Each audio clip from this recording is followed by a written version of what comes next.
Initially जब universities के अंदर बच्चे आते हैं ना, तो बिल्कुल एक रॉ पेपर की तरह है कि आप कुछ भी राइट करेंगे तो उसी के मुताबिक आप मोल्ड करते जाएंगे। तो मेरा ये ख्याल है कि उस स्टेज के ऊपर बच्चों को राइट डायरेक्शन दिखानी चाहिए। तो स्किल्स के बगैर मुझे लगता है कि आज का दौर जो है वो पॉसिबल नहीं है कि आप आगे मूव करें। जो अक्सर हमारे बड़े कहा करते थे यार कुछ पढ़ लो अच्छी नौकरी मिलेगी, अब ऐसा नहीं है। अब बहुत बहुत पढ़े लिखे नौजवान हैं लेकिन अच्छी जॉब नहीं मिल पाती है उन्हें। कि अगर मैं आपके पास आ गया हूँ कि यार मुझे कुछ सिखा दें, बजाय ये कि आप देखा देखी हम करें, मुझे लगे कि यार आतिफ बहुत अच्छा काम करते हैं कंप्यूटर पे, मैं क्यों नहीं कर सकता। यार आप इतने पैसे कंप्यूटर से कमा सकते हैं तो मैं क्यों नहीं कमा सकता। ये एक रॉन्ग डायरेक्शन। अस्सलाम वालेकुम। Career talk by study counsellors podcast में आतिफ खान आपको खुशामदीद कहता है। आज भी हम एक बहुत ही अहम मौजू के साथ आपकी खिदमत में हाजिर हैं। यकीनन एक ऐसी सीरीज़ का आगाज़ जिसमें हमारी कोशिश है कि स्टूडेंट्स के लिए बहुत कुछ सीखने को हो। वो तमाम तर सवालात जो आप भेजा करते हैं, वो तमाम तर मौजू जो आप चाहते हैं हम ज़ेरे बहस लाएँ। जी हाँ, अपने इस पॉडकास्ट का हिस्सा उसे बनाया जाता है ताकि आप लोगों को बहुत कुछ सीखने को मिले। जी हाँ, आज भी मुझे जिस मेहमान ने ज्वाइन किया है इस पॉडकास्ट का हिस्सा हैं, लेकिन किसी तारुफ के मोहताज नहीं है।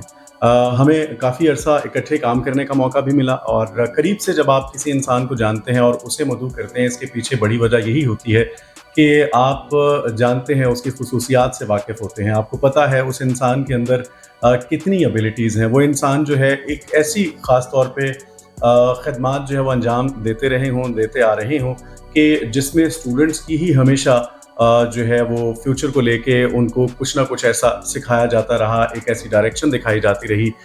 यानी आप मुअल्लिम हैं, एजुकेशनिस्ट हैं, प्लस आप जनाब रेडियो प्रेजेंटर हैं और इसके अलावा एक वेब चैनल है जिसके ऊपर एंकर पर्सन है, होस्ट की खदमात भी अंजाम दे रहे हैं। मुझे ज्वाइन कर रखा है आज फारूक शेख साहब ने। सर बहुत शुक्रिया आपका सर, थैंक यू। जिस तरह मैंने कहा कि इकट्ठे काम करने का मौका भी मिला और यकीनन यही वो वजह होती है और इसी बहाने से मुलाकात भी हो जाती है इंसान की। लेकिन असल मकसद ये होता है कि लोगों को हमसे एक तवक्को होती है, कुछ ऐसे पैगामात, कुछ ऐसी बातें, कुछ ऐसी सोचें शायद जो है वो उनके जहनों में घूम रही होती हैं, वो ऐसे फ़लसफ़े, कुछ ऐसी कहानियाँ, कुछ ऐसे किस्से। मैं समझता हूँ कि एक ऐसी राह हमें दिखाते रहना भी चाहिए और यही वजह है कि आज मैंने आपको बुलाया और आपने वक्त दिया और मेरे आज के इस प्रोग्राम में, इस पॉडकास्ट में आप लोग मेरे साथ हैं। शुक्रिया आपका। मैं ये आपसे पूछना चाहूँगा कि जिस तरह हमने इकट्ठे जब काम हम कर भी रहे थे और यकीनन बहुत सारे स्टूडेंट्स जो हैं वो जब पहुंचते रहे, हमसे रहनुमाई लेते रहे, स्टूडेंट्स जो हैं वो किसी ना किसी हमेशा हमें नज़र आया कि तज़ब्ज़ुब का शिकार है, कन्फ्यूजन का शिकार है। लेकिन जब उसे राइट डायरेक्शन मिल जाती है तो उसके लिए बहुत आसान होता है वो तमाम तर चीज़ें अबूर करना। क्या देखते हैं आज के स्टूडेंट के बारे में? अगर मेरा पहला सवाल ही ये है कि एक उस्ताद होने की हैसियत से आप जब करीब से देखते हैं स्टूडेंट को जो कन्फ्यूज्ड है, वो पहला कदम उसे किस तरह से उठा? अच्छा, बहुत शुक्रिया, आपने आज मुझे दावत दी और बहुत अच्छी मैं उम्मीद करूँगा डिस्कशन रहेगी हमारी, ख़ास तौर पे टॉपिक के हवाले से। आपका जो क्वेश्चन है सर बड़ा इंपॉर्टेंट क्वेश्चन है कि स्टूडेंट जो है वो हमेशा से ही तज़ब्ज़ुब का शिकार रहा है, शुरू से लेकर मतलब आजकल, जबकि आपको पता है कि चैट जीपीटी का दौर है, AI का दौर है, उसके बावजूद स्टूडेंट फिर भी कंफ्यूज है कि मैंने करना क्या है। और जब यूनिवर्सिटीज़ के अंदर जाता है तो उसके पास आज भी ये डिसाइड करने के लिए नहीं फैसला होता कि मैंने कहाँ तक पहुँचना, डेस्टिनेशन क्या होगी, फिर गाइडलाइन प्रॉपर नहीं मिलती है। तो ये चीज़ें उसको हमेशा से कंफ्यूज करती है आदमी, आज भी वो कंफ्यूज है। और जब तक मुझे ये लगता है कि काउंसलिंग बहुत ज़रूरी है और यूनिवर्सिटीज़ के अंदर भी पेरेंट्स की भी काउंसलिंग मुझे लगता है बड़ी ज़रूरी है। काउंसलिंग करते जानी चाहिए, हमें पेरेंट्स को समझाते रहना है, बच्चों को साथ साथ बताते रहना है। इनिशियली जब यूनिवर्सिटीज़ के अंदर बच्चे आते हैं ना, तो बिल्कुल एक रॉ पेपर की तरह है कि आप कुछ भी राइट करेंगे तो उसी के मुताबिक आप मोल्ड करते जाएंगे। तो मेरा ये ख्याल है कि उस स्टेज के ऊपर बच्चों को राइट डायरेक्शन दिखानी चाहिए, उनको बताना चाहिए कि उनका कैरियर क्या हो सकता है, उनकी प्लेसमेंट कहाँ कहाँ पर हो सकती है, उनकी स्टडी काउंसलिंग कैसे मुमकिन है। ये तमाम सवाल इनिशियल लेवल पे बहुत ज़रूरी है।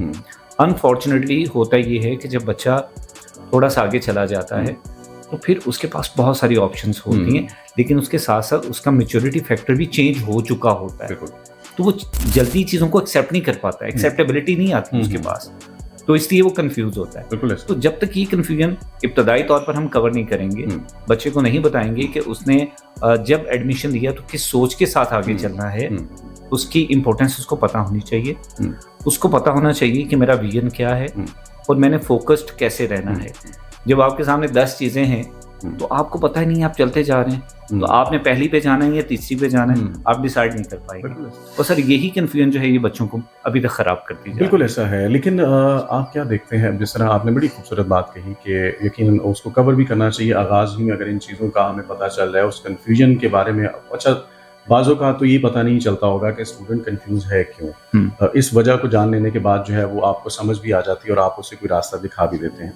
आज का जो स्टूडेंट है वो इस वजह से भी परेशान है कि उसके पास डिग्रीज हैं, लेकिन ये ज़माना शायद जो है, ये दौर जो है, इसने एक ऐसी करवट ली है, ये स्किल सेट की तरफ आ गया। एक ऐसा रुझान है पाया जाता है और कहा यह जाता है कि जिसके पास कोई स्किल सेट है वो उसके लिए आसान है। तो आप स्किल बेस्ड लर्निंग के ऊपर आपका कितना बिल्कुल? सर दौर बदल गया, आपकी बात बिल्कुल सही है। अब स्किल्स के बगैर ऐसा लगता है कि शायद हम आगे मूव नहीं कर पाएंगे।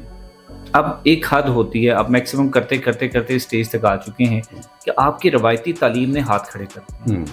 अब पेरेंट्स के पास भी डिसीजन नहीं है। हमारे, अगर हम अपने पाकिस्तान के हालात को देखें, इकोनॉमिकली हर दूसरा शख्स एफर्ट करता है, सर्वाइवल की जंग में लगा हुआ है, तो उसमें अपने रिसोर्सेज को लेके डिसाइड करना मुश्किल हो चुका है कि हमने रवायती तालीम की तरफ बच्चों को लेकर चलना है या फिर शॉर्टकट क्या है।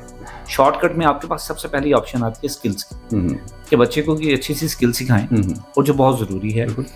मैं ये समझता हूँ कि ये डिसीजन जो है ना काफ़ी लेट हम लोग ले रहे हैं। ये कई साल पहले हमें सोच लेना चाहिए था कि बच्चों को स्किल सिखानी है, ये उनके लिए लाज़िम मलज़ूम है। हम ये कभी भी नहीं सोच सकते कि सिर्फ डिग्रीज हों और बच्चा मूव करता जाए, आगे से आगे चलता जाए, लेकिन स्किल जब तक नहीं होगी, ये दौर ही स्किल का है, आप कुछ भी नहीं डिलीवर करेंगे। एक बुनियादी डिफरेंस है हमारा बाकी ममालिक के साथ। आप खलीजी ममालिक में जाएं, आप यूरोप में चले जाएं, कनाडा में जाएं, यूएसए में जाएं, एक चीज़ आपको सपोर्ट करेगी, वो है आपकी स्किल्स। अगर आपके अंदर स्किल्स हैं, आपको हर चीज़ वहाँ पे सपोर्ट करेगी, आपको वहाँ पे सेटल होना आसान हो जाएगा। आपको मुश्किलात फेस तो करना पड़ेंगी, लेकिन उसकी इंटेंसिटी कम हो जाएगी। अगर आप जस्ट अपनी डिग्रीज के साथ मूव करते हैं तो उसके बाद जाके आपको अपग्रेड करना पड़ता है अपने आप को, उनके सिस्टम या उनकी रिक्वायरमेंट के मुताबिक खुद को तैयार करना पड़ेगा। फिर वहाँ के सिस्टम के मुताबिक आप एडजस्ट होंगे, जो टाइम टेकिंग प्रोसेस होता है। सो स्किल्स के बगैर मुझे लगता है कि आज का दौर जो है वो पॉसिबल नहीं है कि आप आगे मूव करें। यही वजह आपको नज़र आती है कि स्टडी अब्रोड को लेकर बहुत ज़्यादा स्टूडेंट जो है वो फिक्रमंद हैं। वो चाहते हैं हमारे पास एक ऐसी डिग्री हो, ऐसी जानी मानी डिग्री हो कि जिसके लिए हमें कल कला जो है मुस्तकबिल में हमारे रोज़गार को लेकर परेशानी का सामना ना हमें करना पड़े। यहाँ बहुत सारे डिग्री होल्डर्स जो हैं वो अभी भी बेरोज़गार हैं, अनएम्प्लॉयमेंट बहुत ज़्यादा है हमारे मुल्क में, जो है ये बढ़ती चली जा रही है। तो आपको इसकी वजह ये नज़र आती है? सर बुनियादी वजह अब तो यही नज़र आती है कि कभी हम डिफरेंट अगर डोमेन्स को देखें ना, तो कभी हम देखते थे ये पढ़ा लिखा नौजवान है या अनपढ़ है। हम कंपैरेटिवली जजमेंट यहाँ से करते थे कि अगर कुछ पढ़ लिख जाएगा तो यार चलो अच्छी नौकरी मिल जाएगी। ये एक कॉमन स्टेटमेंट है जो अक्सर हमारे बड़े कहा करते थे, यार कुछ पढ़ लो अच्छी नौकरी मिलेगी। अब ऐसा नहीं है, अब बहुत पढ़े लिखे नौजवान हैं लेकिन अच्छी जॉब नहीं मिल पाती है उन्हें। तो मुझे लगता है बुनियादी डिफरेंस जो है वो स्किल सेट कि आपके पास स्किल्स फिर भी होनी चाहिए। आप जितनी भी क्वालिफिकेशन ले रहे हैं वो आपकी तालीम है, उसके साथ साथ आपकी महारत क्या है, आपने जिसके साथ मूव करना है। और दुनिया में अब तो खैर ट्रेंड चेंज हो गए। कभी हम पढ़ते थे जॉब के लिए, अब हम पढ़ते हैं या काम सीखते हैं काम करने के लिए। अब स्किल्स अगर आपने लर्निंग ली है तो आपने कुछ परफॉर्म करना है, अब आपने जॉब नहीं करनी। सो आपका माइंडसेट चेंज हो चुका है। सो आपको प्रैक्टिकली अपना आप लोगों को दिखाने के लिए स्किल्स के बगैर मूव नहीं करना है। तो आप वैसे क्या देखते हैं, किस तरफ झुकाव ज़्यादा है स्टूडेंट्स का या होना चाहिए? आप कोई ऐसी स्किल्स जिनके ऊपर ज़्यादा फोकस जो किए जाने की ज़रूरत है? सर स्किल्स में मुझे ये लगता है कि अगर तो हम कंप्यूटर की बात करें तो AI का दौर है और बहुत सारे लोगों का रुझान जो है वो AI की तरफ है कि हम AI को लर्न करें, उसके बाद इसमें आगे से आगे मूव करें। उसमें गेमिंग भी है, उसमें और बहुत सारी फील्ड्स हैं जिसमें एक्सपर्टीज ले रहे हैं नौजवान, इंटरेस्ट भी लेते हैं। सो हमें मूव करना है। हमें यहाँ पे रहते हुए ऐसा लगता है कि जैसे पाकिस्तान में हर दूसरा शख्स कंप्यूटर के ऊपर काम कर रहा है, कंप्यूटर की दुनिया में मगन है, महव है। लेकिन अगर हम उसकी कोई फिगर्स देखें तो हम 2.6 या 2.7% जस्ट IT के ऊपर काम करते हैं पूरी दुनिया में। बिल्कुल। जापान जो है वो 56% काम कर रहा है। अभी हमें यहाँ पे लगता है कि हर दूसरा शख्स काम कर रहा है तो 2.6% है।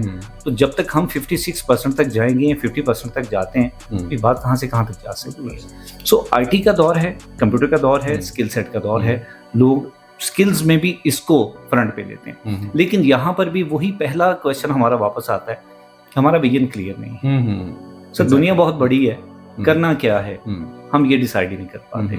आईटी में बेशुमार आपको डिसिप्लिन्स मिलते हैं, डिपार्टमेंट्स बहुत सारे, लेकिन आपके लिए फैसला नहीं है कि आप क्या करेंगे। एआई करेंगे, आप ग्राफिक्स को सीखेंगे, आप साइबर सिक्योरिटी के ऊपर काम करेंगे, तो बेशुमार शोबे है उसमें। सो विजन क्लियर होना पड़ेगा। एंड पे होना चाहिए, आपके मेंटोर के एंड पे, या आपको खुद जो है ये फैसला करना है आपको किस राह जाना है। एक्चुअली जब हम खुद जाते हैं ना, बीइंग द स्टूडेंट, तो हमारे पास तो इतना नॉलेज नहीं होता।